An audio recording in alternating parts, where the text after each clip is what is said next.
Hello guys, good morning. তোমরা সবাই কেমন আছো? আশা করি ভালোই আছো। আমিও খুব ভালো আছি। আর মায়ের সমস্ত কাজকর্ম সারা হয়ে গেছে, কারণ মা একটু সকাল করে ঘুম থেকে উঠে পড়ে।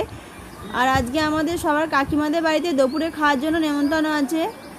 আর আমাদের যে বাড়ির সামনে মায়ের মনসা দেবী মন্দির আছে, সেখানে আজকে মনুই দেওয়া হবে, মানে মায়ের ভোগ হিসাবে পায়েস দেওয়া হবে। আর গ্রামের সমস্ত লোকেরা নিতে আসে, আর এটা আমাদের বাবা কাকারাই সবাই দেয়। আর আমাকে বাবা বললো, তাহলে তুইও আজকে একটু দিয়ে দিবি। মনে হলো ঠিক আছে, দিয়ে দেবো, কারণ আমার তো এসব করতে খুবই ভালো লাগে।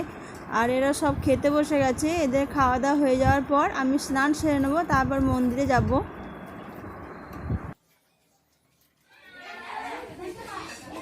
চান করে মায়ের মন্দিরে চলে এসেছি, আর পুজো হয়ে গেছে। আর এই যে ওইদিকে ব্রাহ্মণ ঠাকুরেরা মায়ের ভোগ রান্না বসে দিয়েছে। রান্না হয়ে গেলেই মাকে দেবে, তারপরে গ্রামের সবাইকে দেয়া হবে।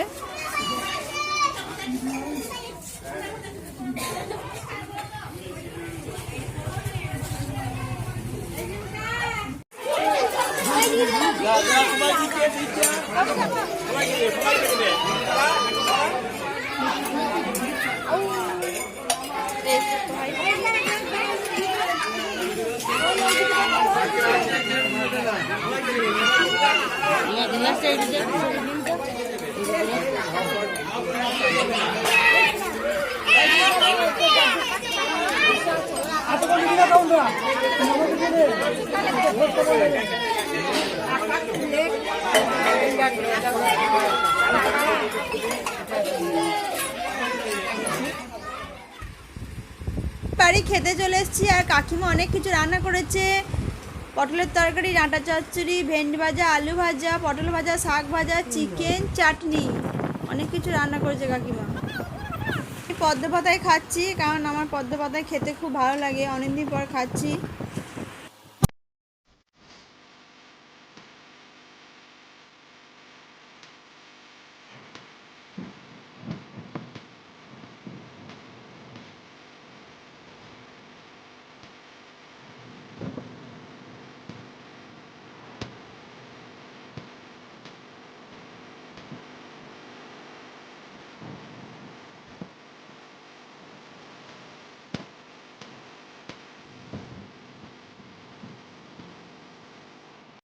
এই যে দেখতে পাচ্ছ, দাদু আর নাতি খুব মস্তি করছে ওরা। আর ওরা বাড়িতে থাকলে এইভাবেই মস্তি করে। এই দেখে আমারও খুব ভালো লাগে, আর ওরা তো খুব খুশি হয়। ছাদ ভেঙে যাবে। দেখতে পাচ্ছ কিভাবে মস্তি করছে দুজন মিলে। হচ্ছে হচ্ছে হচ্ছে তোদের লাফালাফি ছাদ ভেঙে যাবে তো। ছাদ ভেঙে যায় না যেন। দেখ, দাদুকে আবার নতুন বাড়ি বানাতে হবে। হাই, এটা হচ্ছে আমাদের ছাদের ভিউ। হ্যাঁ,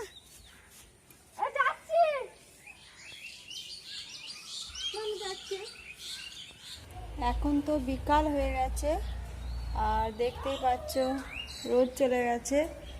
আর আমাদের ছাদের পেছনে ঠিক এটা হচ্ছে বাঁশ ঝাড়, দেখতে খুব সুন্দর লাগছে না? দেখো। আর এটা ছাদে একটা এক্সট্রা রুম আছে। আর এটা হচ্ছে আমার মা, আগেই দেখেছো তোমরা, তাও পরিচয় করে দিচ্ছি। মা হাই করো। হ্যাঁ, আর এটা হচ্ছে আমার বাবা। হাই হাই করো। হ্যাঁ, ভাই ভাই। আর আমরা সবাই মিলে ছাদে এসেছি, বাবা, মা, আমি, রোহিত, সবাই ছাদে এসেছি একটু মজা করতে। কালকেই চলে যাব এখান থেকে শ্বশুর বাড়ি।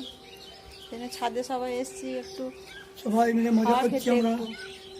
সবাই মিলে মজা করছি। ভাইকে নিয়ে ঘর ধরে ঘুরে যাচ্ছি। এই যে আমার বড় ভাই। ভিউটা ঠিক এইরকম।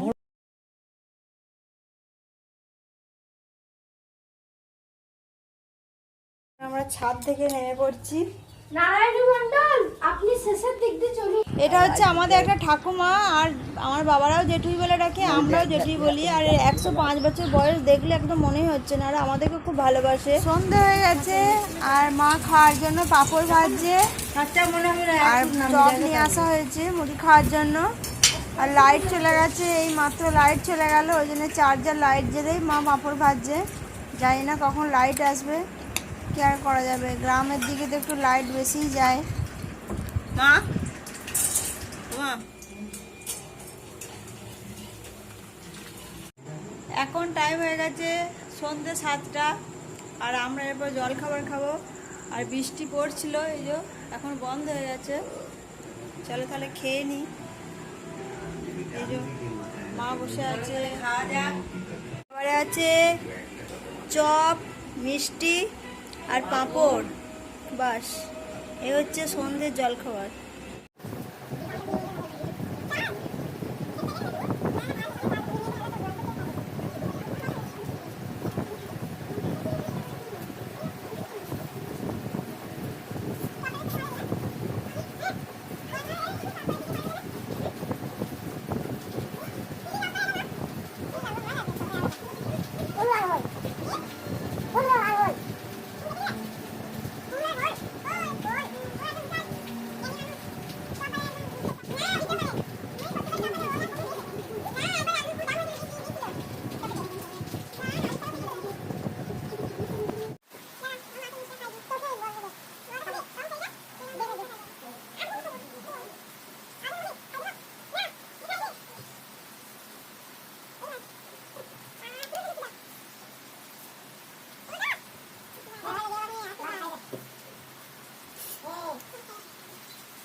এখন টাইম হয়েছে রাত 9টা, আর একটু আগে প্রচণ্ড জোরে বৃষ্টি হচ্ছিল, এই মাত্র বন্ধ হলো।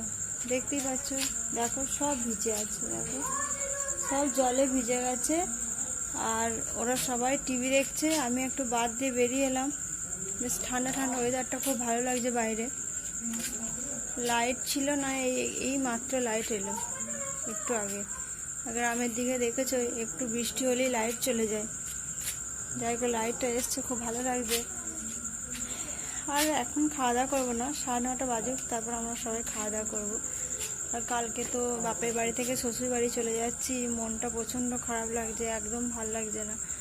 আবার 1 বছর পর আসবো, মায়েরও মনটা খুব খারাপ হয়ে আছে।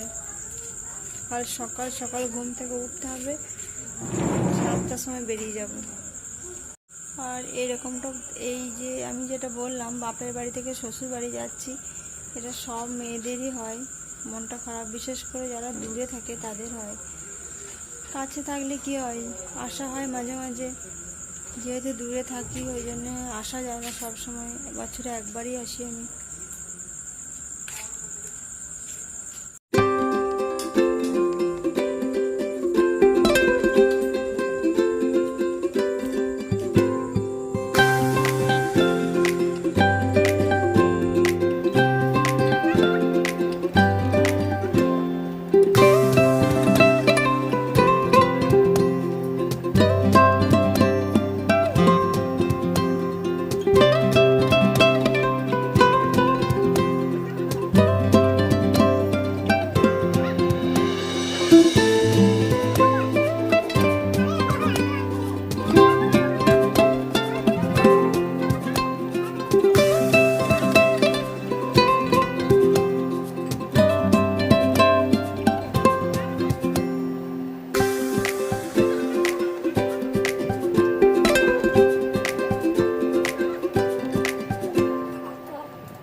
এখন রাত্রি 11টা বেজে গেছে, এরপর আমি ঘুমিয়ে পড়বো, কারণ কাল সকাল হলেই উঠতে হবে, শ্বশুরবাড়ি যাব, ওই জন্য তাড়াতাড়ি করে ঘুম থেকে উঠে পড়তে হবে। চলো তাহলে আমি ভিডিওটা এখানেই এন্ড করছি। Good night, by.